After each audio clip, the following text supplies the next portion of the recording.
रात्रीची पावभाजी उरली होती आणि त्याचे पावही राहिले होते आणि पाव आणि चहा हे खूप मस्त डेडली कॉम्बिनेशन आहे, ते मला फार आवडतं.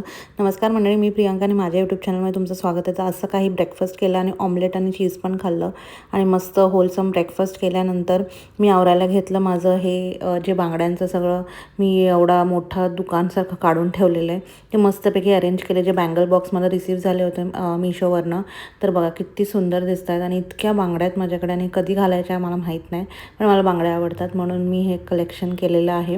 आणि नंतर मी आणि आई गेलो MG रोड कॅम्पला गेलो. थोडंफार शॉपिंग करायची होती आणि तिकडचा कॅम्पचा वडापाव इज व्हेरी फेमस. कुणाला कुणाला आवडतो नक्की मला कमेंट सेक्शनमध्ये सांगा.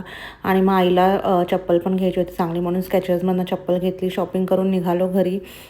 लवकर निघालो म्हणून काय ट्रॅफिक भेटलं नाही आणि मस्तपैकी संध्याकाळचं जेवण वगैरे झाल्यावर आईने क्रिशूसाठी ही गार्बेज ट्रक आणली होती आणि त्याला ती फार आवडली. तुम्हालाही ब्लॉग आवडला असेल तर लाईक, शेअर आणि सबस्क्राईब. भेटूया पुढच्या